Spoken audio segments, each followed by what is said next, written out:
Hello, what's up YouTube people, my name is Aihariri and welcome back to Inoko channel. And in this video, we will talk about is still worth to buy A6000 in 2021. But before that, check this out.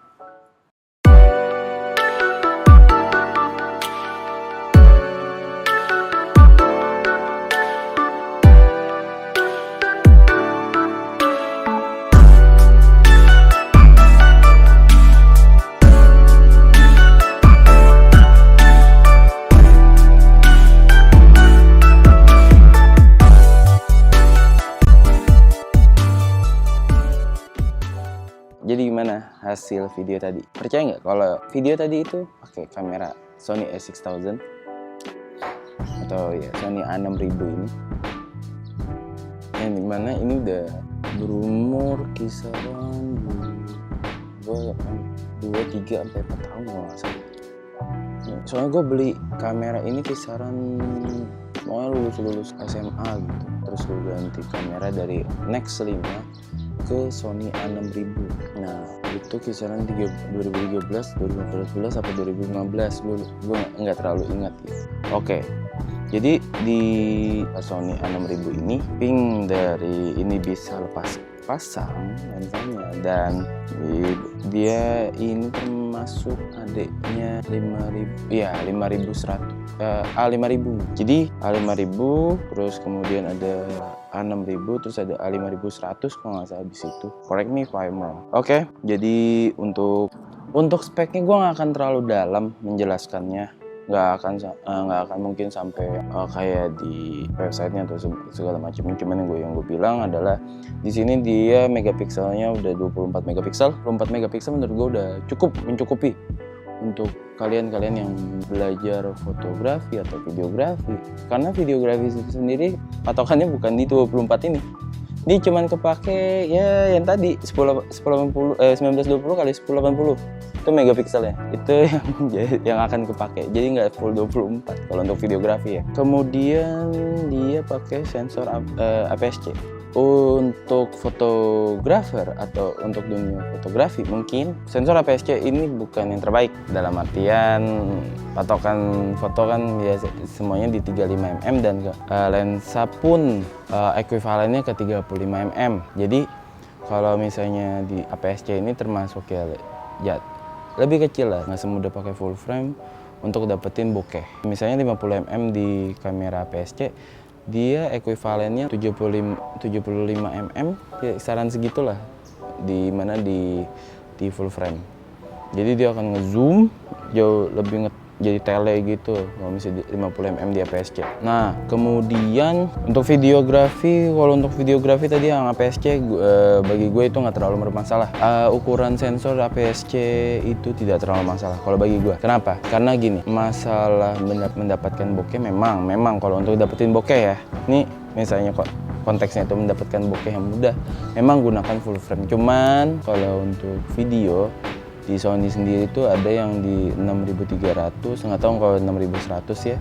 Cuma yang jelas di 6300 itu ada formatnya namanya Super 35 mm. Jadi menggunakan sensor ukuran yang Super 35 mm. Jadi sebenarnya untuk videografi sensor yang jadi patokan itu adalah Super 35, bukan 35 mm yang dimana itu full frame gitu. Enggak. Nah di situ lagi perbedaannya kenapa untuk di videografi tidak terlalu diberatkan untuk full frame, karena ujung-ujungnya akan di crop factor juga gitu. Kalau di video pakainya seperti 35, patokannya kalau misalnya di foto 35.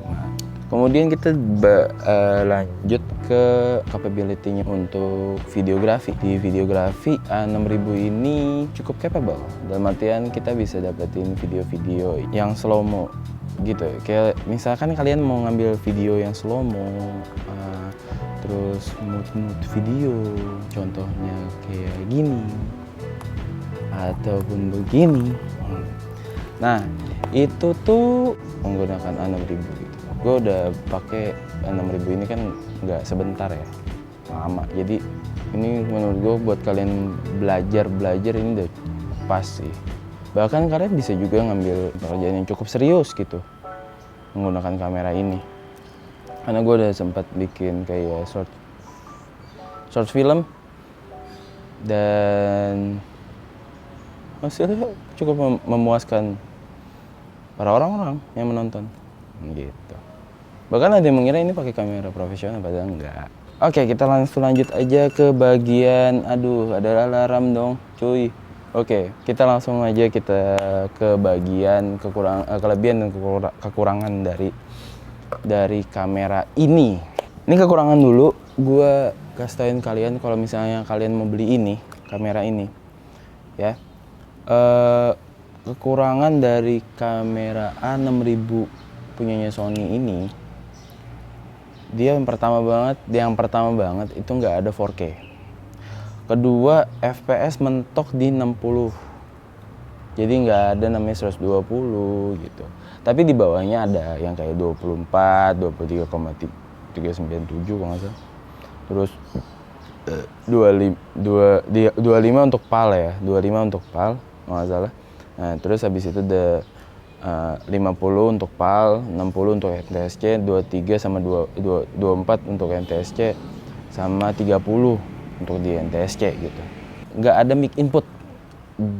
Mic inputnya nggak ada mic input di A6000. Jadi harus menggunakan mikrofon eksternal.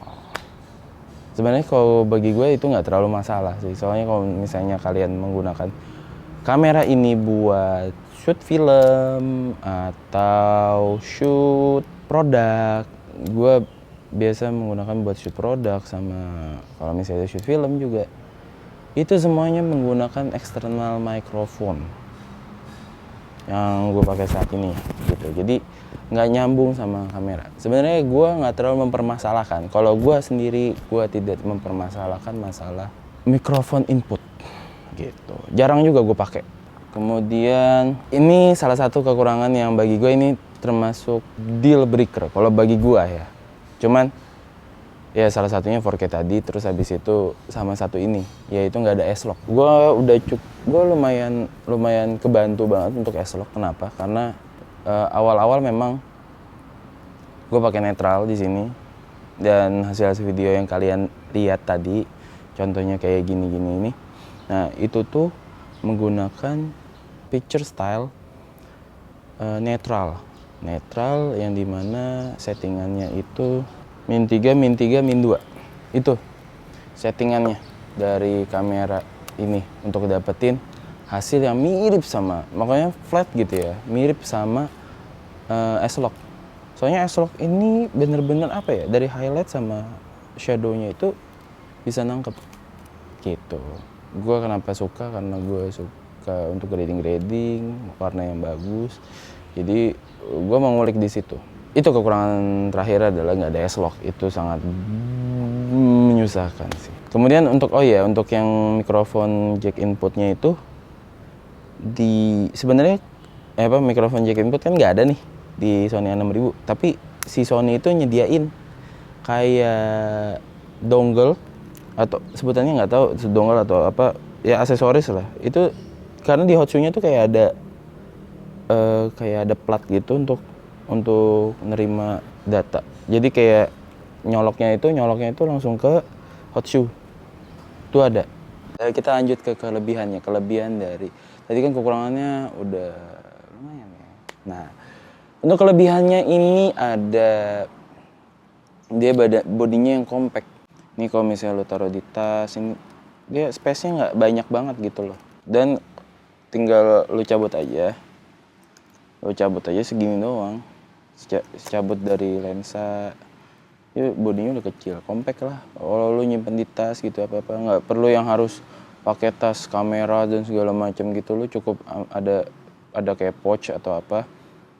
Tuh lo cabut nanti lensanya cabut, tapi ingat harus ada penutup bagian sini, bagian untuk sensor sama untuk lensanya nih. Ada yang tutupnya capnya gitu. Kayak begitu aja udah cukup. Kemudian yang kedua adalah dia autofokusnya kenceng banget.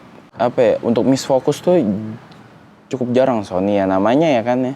Emang autofokusnya kenceng Sony ini. Nggak ngerti juga gue.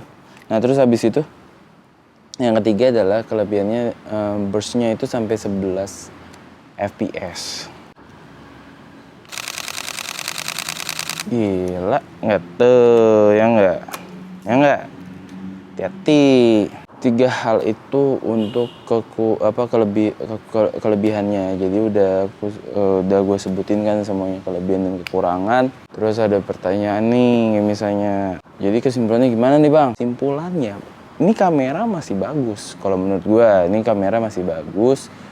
Kalau lu pakai buat ngejob, tapi ngejob untuk skala-skala kecil ya, ini udah cukup. Cuman balik lagi, gua rekomendasi ini karena pertama dengan speknya dia yang begitu. Terus gini ya, buat apa kalau misalnya spek tinggi-tinggi, tapi kalau menurut gue ya, spek tinggi-tinggi lu harus misfokus terus yang ada. Nyaranin Sony karena autofokusnya gini, apa ya, kayak untuk orang awam gitu, ngefokusin itu cukup rumit. Nggak semua orang bisa manual fokus atau focusing lagi pelan-pelan.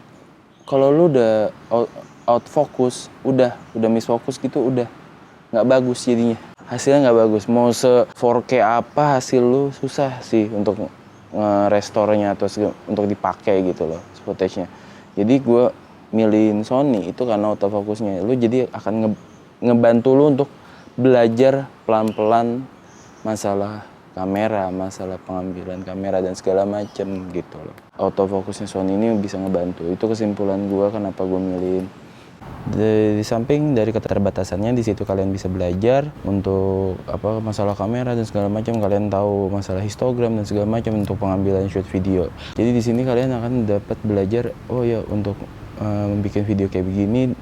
Tapi dengan keterbatasan seperti ini nih, lo bisa gimana? Kayak gue nggak ada S-Log, gue pakai netral supaya dapetin warna dapetin colornya tuh yang flat gitu untuk hasil video footage-nya. Jadi gue menggunakan netral karena nggak ada S-Log di sini. Jadi kayak gitu-gitu.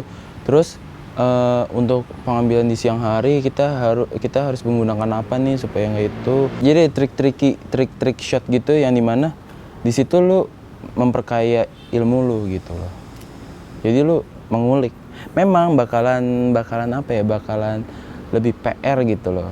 Cuman kalau lu langsung dapet yang bagus langsung, yang dimana lu bisa ngatur begini begitu, cukup susah untuk dapet untuk mengulik lebih dalam di mana lu harus struggling kayak gitu sih. Soalnya kalau misalnya lu udah nguasain ini, insya Allah untuk kamera-kamera lain lu udah bisa cepet nguasainnya gitu. Oke, gitu aja untuk video kali ini. Terlalu panjang ya videonya ya. Semoga video ini bermanfaat. Tolong share ke teman-teman kalian yang perlu masalah kamera. Kali aja ada juga yang mau beli 6.000 kan. Don't forget to share, comment, and subscribe. See you in the next video. Bye.